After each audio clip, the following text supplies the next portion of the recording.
Es un gusto saludarle nuevamente, jóvenes. El día de hoy vamos a estar viendo el tema de magnitudes vectoriales. Anteriormente veíamos que las magnitudes las podíamos clasificar como fundamentales o derivadas. El día de hoy vamos a ver una nueva clasificación. Las magnitudes también las podemos encontrar como magnitudes escalares y magnitudes vectoriales. Las escalares pues son aquellas que solamente con indicar el valor, expresar el valor en números y la unidad de medida, podemos entender y comprender a qué se refieren. Dentro de estas encontramos a la longitud, la masa y el tiempo. Ya hemos hablado acerca de ello en donde con solamente yo indicar un dato, el número 15 y la unidad de medida kilogramos, nosotros entendemos a qué se refiere. Entonces es una magnitud escalar. Por otro lado, las magnitudes vectoriales, además de indicar ese valor expresado en números y su unidad de medida, necesitamos indicar otros dos datos más, que son la dirección y el sentido, es decir, hacia dónde actúa la magnitud. Tenemos como ejemplo la velocidad. La velocidad es una magnitud vectorial. Si nosotros indicamos que un automóvil viaja a 15 kilómetros por hora, en muchas ocasiones nosotros le queremos indicar eso a una persona, ¿no? Ese auto va a 15 kilómetros por hora. Pero además de indicar ese valor y esas unidades de medida, nosotros tendríamos que hacer referencia a la persona acerca de si va hacia el este o si va hacia el norte, hacia el oeste, hacia el sur. ¿Sí? Y entonces con eso estaremos agregando la parte de la dirección y el sentido. Entonces necesitamos esos otros dos datos para que quede perfectamente definido. Otro ejemplo de una magnitud vectorial es la fuerza. Tal vez nosotros podamos pedirle a alguien que empuje una silla, pero la persona probablemente nos diga, bueno, ¿hacia dónde le empujo?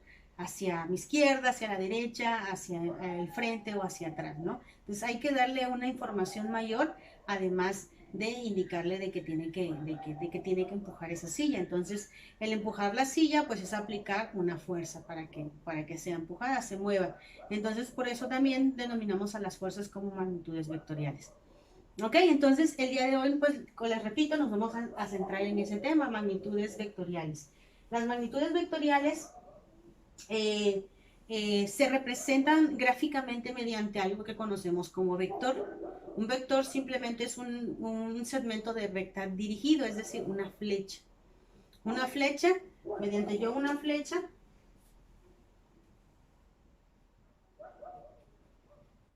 con esta flecha nosotros estamos representando un vector. Y este vector a su vez me representa gráficamente una magnitud vectorial, sea velocidad, sea fuerza, sea una aceleración. ¿Ok? Me representa una magnitud vectorial. Todo vector debe de cumplir con cuatro características para que se le pueda entender como vector. Vamos a ver esas cuatro características. La primera es que debe de tener un punto de origen, es decir, de dónde parte, de dónde inicia. ¿Ok? Ese punto de origen es la primera característica de un vector.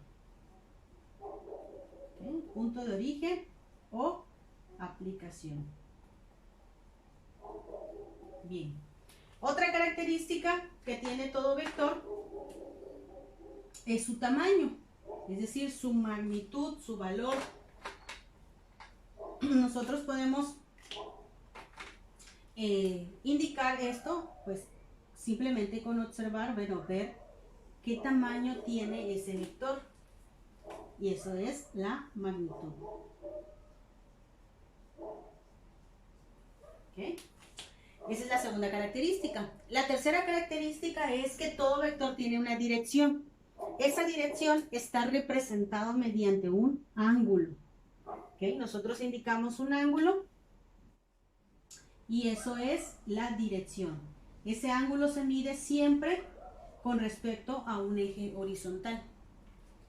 Esa es la tercera característica. Y la última es el sentido. Ese sentido me lo va a indicar la punta de la flecha. Entonces, esa flecha me indica el sentido hacia dónde va el vector. ¿Ok? Ese sentido siempre va a estar representado con un signo positivo y un signo negativo. ¿Ok? El sentido lo representamos con un signo positivo y un signo negativo. Entonces esas son las 4 características de que todo vector debe de tener. Repetimos, el vector es la representación gráfica mediante el cual nosotros podemos plasmar una magnitud vectorial. ¿Ok? Bueno, a partir de ahora vamos a nosotros a hacer uso de planos cartesianos. Los planos cartesianos, con los planos cartesianos nosotros podemos ubicar los vectores de tal manera que si nosotros tenemos un vector en este cuadrante, recuerden que un plano cartesiano está compuesto por 4 cuadrantes: cuadrante 1, cuadrante 2, cuadrante 3, cuadrante 4. Si tenemos el vector en este cuadrante, si nosotros tenemos esta línea horizontal y esta línea vertical, de la parte derecha de la línea horizontal la consideramos con un positivo, en la parte izquierda es negativo. En la parte vertical, la parte de arriba es positiva y la parte de abajo es negativa. Entonces, de tal manera que en el primer cuadrante, que es este, el sentido que tendría este vector sería positivo en X y positivo en Y. Entonces aquí recuerden que podemos nosotros indicar que este lado horizontal, este eje es X y el lado vertical es Y. Entonces tenemos positivo y positivo en ambos ejes. Si el vector por el contrario se encuentra en el segundo cuadrante, en este segundo cuadrante, tendríamos que en X es negativo y en Y es positivo. ¿Ok? Si lo tenemos en el tercer cuadrante, tendríamos que en X es negativo y en Y es negativo. Y por último, en el cuarto cuadrante, tendríamos que en X es positivo y en Y es negativo. ¿Ok? Entonces, esto es el sentido. Y nos los va a ir indicando, lo vamos a ir ubicando a través de un plano cartesiano. Esto es importante para lo que vamos a seguir viendo. ¿Ok? Bueno, entonces, a partir de ahora vamos a ver nosotros también de que las magnitudes vectoriales representadas mediante vectores nos podemos encontrar con sistemas de vectores. Es decir, que hay varios vectores en un mismo sistema. En este caso, podríamos tomar este plano como un solo sistema en donde hay 4 vectores. Al haber más de un vector, o sea, de 2 en adelante, ya lo podemos hablar como un sistema y existen diferentes tipos de sistemas.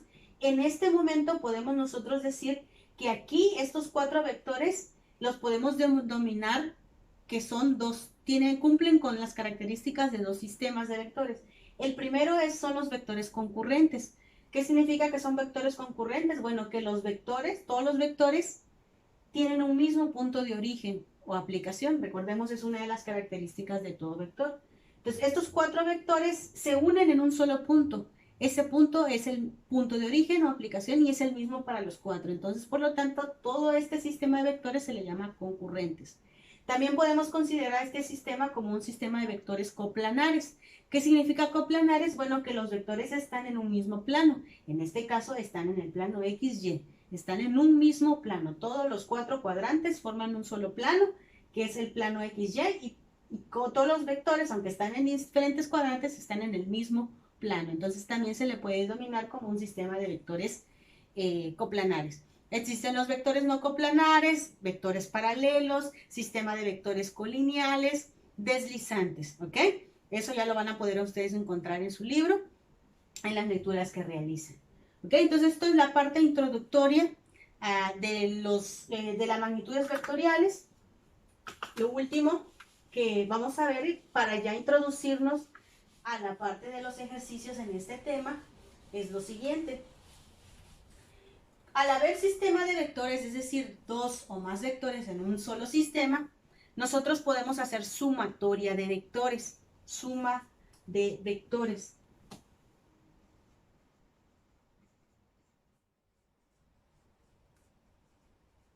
¿Okay? Podemos sumar vectores y obtener algo que vamos a llamar a partir de ahora como vector resultante, es decir, un solo vector que es la suma de varios vectores. Entonces vamos a obtener un vector resultante. Para poder llegar a realizar esa suma de vectores y encontrar ese vector resultante, nosotros tenemos dos métodos que son los que vamos a aprender en este curso. ¿Ok? El primer método que nosotros vamos a llamar a partir de ahora es el método gráfico. Método gráfico. Y el otro es el método analítico. Como su nombre los indica, pues el gráfico es hacer suma de vectores utilizando cuestiones gráficas, utilizando un juego geométrico, reglas, transportador. ¿Ok?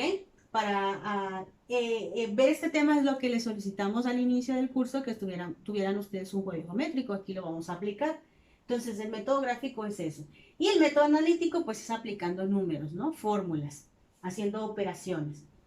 A su vez, cada uno de estos dos métodos gráfico y analítico tienen una clasificación. Es decir, existen dos diferentes métodos gráficos y diferentes métodos analíticos.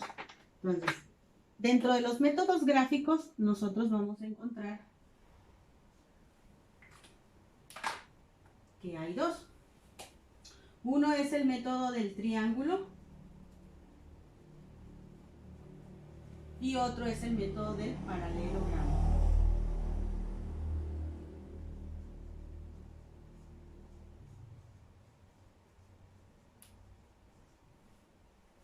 ¿Ok? Estos que tenemos aquí, estos dos que tenemos aquí que corresponden al método gráfico, solamente lo vamos a poder utilizar para cuando querramos sumar dos vectores. O sea, que un sistema solamente se componga de dos vectores. ¿Ok? Entonces, solo aplica para la suma de dos vectores.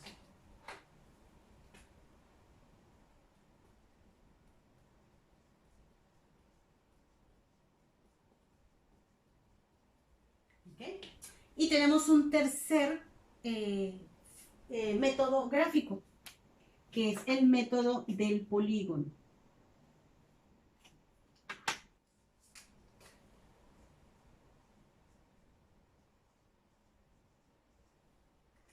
Y este método, cuando lo utilizamos, lo podemos utilizar tanto cuando tenemos solamente dos vectores o más de dos vectores.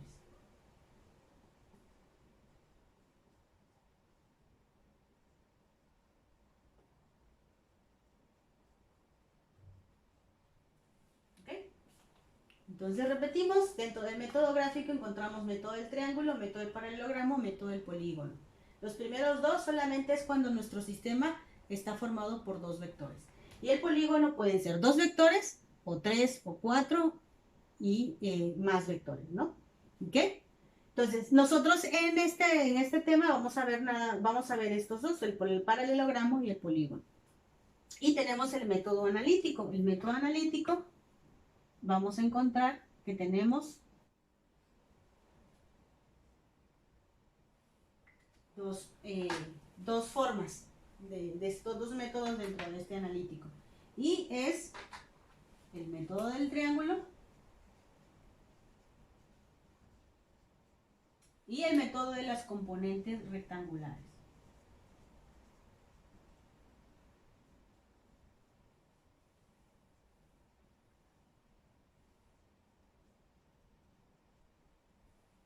¿Okay? Son los dos métodos que hay. Dentro del método del triángulo, pues es igual, solamente nos funciona para cuando queremos sumar dos vectores, En un sistema donde solamente hay dos vectores.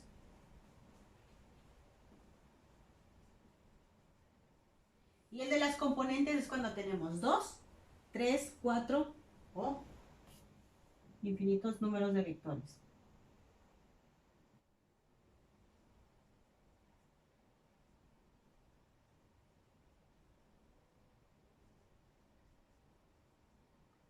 Ok, entonces 2 o más vectores. Bien, entonces estos son los métodos que nosotros podemos aplicar para hacer esa suma de vectores.